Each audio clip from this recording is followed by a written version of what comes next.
ನೀವೇಕೆಲ್ಲಿ ಪ್ರವೇಶ? ಶಾಸ್ತ್ರ ಸಭೆಗೆ ಸ್ಥಾನವಿದಲ್ಲ, ವೇದಾಂತಿಗೆ ವಿರಾಮರಂಗವಿದಲ್ಲ. ನೀನು ಪೂರ್ಣ ಮಾನವನು, ದೇವ ಮಾನವನು, ಮತ್ತೆ ಮಹಾತ್ಮನು ಇಂದಿನ ಪೃಥ್ವಿಯಲ್ಲಿ. ನಿನ್ನ ದಾವ ವೈರಿ ಎಂಬುವನೆಲ್ಲ ಈ ಸಮಸ್ತ ಮಾನವ ಕುಲದಲ್ಲೇ.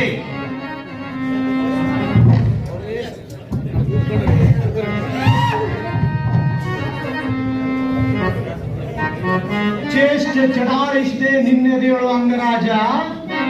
ಕಡು ನುಡಿಗಳ ನುಡಿಯದಿರಿ ಪರಿಹಾಸ್ಯದಲ್ಲಿ. ಪರಿಹಾಸ್ಯವಿದೆಲ್ಲ ಪುಟದೇವಿಯ ಪುತ್ರ.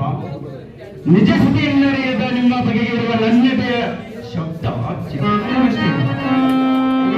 ಧರ್ಮರಾಜನೇ, ತರವೆಲ್ಲ ನಿನಗೆ ಮಾರಿಯು ತೆರೆದು ಒಳ್ಳೆ ಬಂದು ಬೀಳುವುದು. ಮಾರಿಯು ತೆರೆದ ಬಾವಿ ಇದಲ್ಲ ಈ ರಣಭೂಮಿ. ಈ ಧರ್ಮರಾಜನ್ ಪಾಪ ಪುಣ್ಯಗಳು, ದ್ವೇಷ ಸ್ನೇಹಗಳು ಬೆಂದುರಿದು ಭಸ್ಮವಾಗುವುದು ಈ ರಣಾಂಗಣದಲ್ಲಿ. ಅದೇ ತಕ್ಕು ನನ್ನಡಿಯಲ್ಲಿ ಕರುಣೆಯ ಕೂಗೆದಿದೆ. ದೂರಾಗು ಧರ್ಮರಾಜನೇ, ದೂರಾಗು. ಕಳಿಸಿಕೊಡುವ ಕೃಷ್ಣಾರ್ಜುನ. ಕರ್ಣರಾಜನ್, ನೀ ತೋರುವ ಕರುಣೆ ಕರ್ಕಶ ಕಠೋರ. ನನಗಾಗಿ ನೀ ಸುರಿಸುವ ಕರುಣಾರಸ ನನ್ನೆದೆಗೆ ತಪ್ಪ ತವರದ ರಸ. ಅಯ್ಯೋ, ಅದೇ ತಪ್ಪು ಇನ್ಯಾವ ನಿಮಕ್ಕೂ ಮರುಗುತ್ತಿದೆ ಎನ್ನ ಮನ. ನಿಮಿಷ ನಿಲ್ಲದಿರಲಿ ನೆತ್ತರ ಕೆಸರಿನ ಧರ್ಮ. ನೆತ್ತರ ಕೆಸರಿನ ಮೇಲೆ ನಿಲ್ಲದೆ ನಿಲಕಲಾರದು ನೀಲಕಂಠನ ನಿಲಯ ಕ್ಷತ್ರಿಯಂತೆ. ಓ ರಣಕಲ ಪಂಡಿತರೇ, ಯುದ್ಧಕ್ಕೆ ಸಿದ್ಧರಾಗು. ಓ ಮಹಾತ್ಮರೇ, ಎಲ್ಲ ಸಲ್ಲದ ಆಡಂಬರ ಮಾತುಗಳನ್ನು ಬಿಟ್ಟು ಹೂಡು ನಿಮ್ಮ ದಿವ್ಯಾಸ್ತ್ರವನ್ನು. ಯುದ್ಧಕ್ಕೆ ಸಿದ್ಧನಾಗು.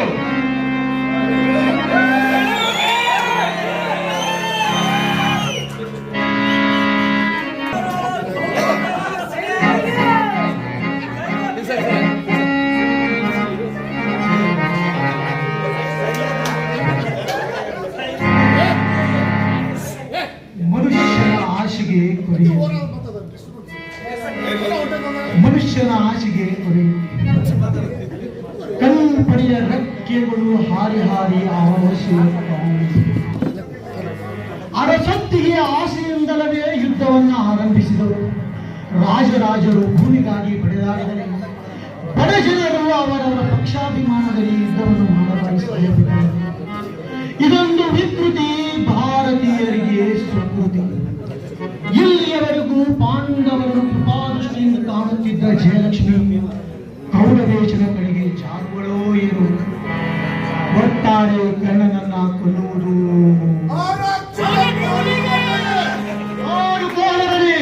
ಬಕಾಸುರನಲ್ಲ ಅಂಗರಾಜ ಕರ್ಣ. ನನಗೆ ದಾರಿ ತೋರದು, ಭೀಮಶಕ್ತಿಗೆ ತೊಡಕು ಬಿಚ್ಚದು ಧನುರ್ವೇದ ಮಂತ್ರಗಳ ತಾಕಲಾಟದಲ್ಲಿ. ಈಗ ಬಳ್ಳಿಕರು ಕರ್ಣನನ್ನು ಶಬ್ದಪಟ್ಟು ಇದನ್ನೇ ಉಚ್ಚರಿಸುವರು. ಹೆಣದ ಶಾಂತಿಗೆ ಮೆಚ್ಚಿದವರು. ಬೆಟ್ಟದಂತ ಬಲಯಿತನು ಕಟ್ಟಿ ಕರ್ಕೆಡವ ನೇತ್ತರದ ಹೊಳೆ ನಾಟು ನಡೆ ನಿಂತರೆ ದಿಟ್ಟಿಸುತ್ತ ಜಗಚಟ್ಟಿಯನ್ನು ಬಿಟ್ಟು ಹೋಗುವ ತಾನು ನೋಡಿ ಮೃತ್ಯುಂಜಯನಿಗೆ ಮರೆಯಲಿಕ್ಕೆ. ಅಂದ ಬಳಿಕ ಹೇಳ ಕೇವಲ ಕೀಟಕ ಆಡಂಬರದ ಅಂಗವಟ್ಟಲ್ಲೋ ಈ ಭೀಮರರು. ಆ ಬಾಯಿಯ ಮುಸುಡಿಯಲ್ಲಿ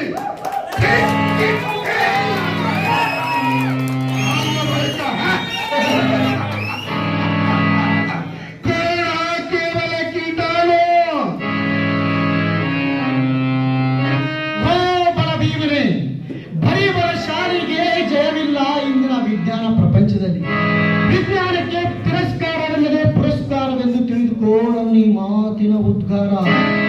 ಆದರೂ ಭೀಮಸೇನ ವಿದ್ಯಾವ ಶಕ್ತಿಯನ್ನ ಮುರಿದೊಗೆಯುವ ಮಹಾಶಕ್ತಿ ಹೊಂದಿದೆ ಸಾಂಖ್ಯ ಯೋಗದಲ್ಲಿ. ಪಾಂಡವರೇ ಜೀವಿತ ಸಾಂಖ್ಯ, ನಮ್ಮ ಬಲ್ಲಿನ ಗೊಲ್ಲನೆ ಕಪಿಲ.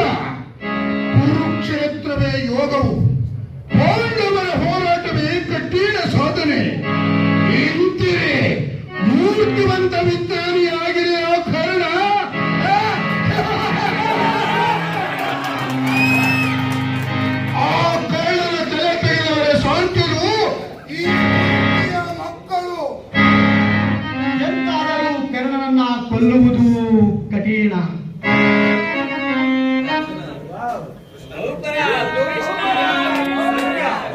ತ್ರಿವಾದ ಸತ್ಯ. ಕರ್ಣನನ್ನು ಕೊಲ್ಲುವುದು ಈ ಕೌತಿಯರಿಗೆ ಸಾಧ್ಯವಿಲ್ಲವಂತೆ ಆ ಅಣ್ಣನವರ ಉದ್ಗಾರ. ಸತ್ಯ ಸತ್ಯ, ತ್ರಿವಾದ ಸತ್ಯ. ಕಪ್ಪಗೆ ಕಾಡುವ ಕಾರ್ಮೋಡಗಳನ್ನೇ ನಿರ್ಮಿಸುವನು, ವಿಷದ ಪೊಪ್ಪುಳಿಕೆಯನ್ನೇ ಎಬ್ಬಿಸುವಂತ ವಿಷವಾಯುವನ್ನೇ ಹುಟ್ಟಿಸುವನು, ಬೆಂಕಿ ಮಳೆಯನ್ನೇ ಬೀಳಿಸುವನು, ಕೋಲ್ಮಿಂಚಿನ ಕೆಂಗಡಿಗಳನ್ನೇ ಸುರಿಸುವನು. ಹೆಚ್ಚೇನು ಹೇಳಲಿ, ಸಮಯ ಸಾಧಿಸಿದರೆ ವಿಶ್ವ ಬ್ರಹ್ಮಾಂಡವನ್ನೇ ತನ್ನ ಗೋಲಕವನ್ನಾಗಿ ಮಾಡಿ ಗಿರಗಿರನೆ ತಿರುಗಿಸಲು ತನ್ನಯ ವಿಜ್ಞಾನದ ನೈಪುಣ್ಯದಲ್ಲಿ ಆ ಮಹಾರಥಿ ಕರ್ಣರಾಯ. ಓ ವಿಜ್ಞಾನಿಗಳ ರಸ, ಯೋಗಿಗಳ ದೊರೆ, ನಿನ್ನ ಬಲಗೊಂಡ ಪಾಂಡವರ ಭವಿತವ್ಯದ ಬಸುರಿನಲ್ಲಿ ಬೆಳಗುತ್ತಿದೆಯೇ ಹೊಂಗಳಿಗೆಯಲ್ಲಿ ಧನ್ಯ ಧನ್ಯ ಭೀಮಸೇನ, ಧನ್ಯ ಧನ್ಯ. ಈ ಕೃಷ್ಣನ ಮೇಲಿಟ್ಟ ನಿನ್ನ ಭಕ್ತಿಗೆ ನಾನೇ ಧನ್ಯ. ಇಂತಹ ಕಲ್ಪನೆಗಳ ಕನಸು ಕಾಲನಿಗೆ ತಿನಿಸು. ಏಕೆ ಧರ್ಮಾವತಾರ? ಸತ್ಯ ಕೃಷ್ಣ ಸತ್ಯ. ಇಂದಿನ ಬಲ್ಲಿದ ಬಿಲ್ಲಾಳವೇ ಕರ್ಣರಾಜ. ವೈರಾಗ್ಯ ಬಾಳಿಗಿಂಬನು ಕೊಟ್ಟ ಬಲ್ಲಿದ ಬಿಲ್ಲಾಳುವೆ ಕರ್ಣ.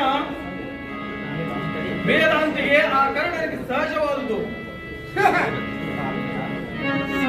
ಪಾರ್ಥ, ಮನುಷ್ಯ ಮಾಡುವ ಸಿದ್ಧಾಂತಕ್ಕೆ ತೀರ್ಪಿಗೆ ಅಪವಾದ ಇದ್ದೇ ಇದೆ. ಆ ಭಗವಂತ ಮಾಡುವ ಸಿದ್ಧಾಂತ ಮಾತ್ರ ನಿತ್ಯ ಸತ್ಯ. ಎಂತಾದರೂ ಕರ್ಣನನ್ನ ಕೊಲ್ಲುವುದು.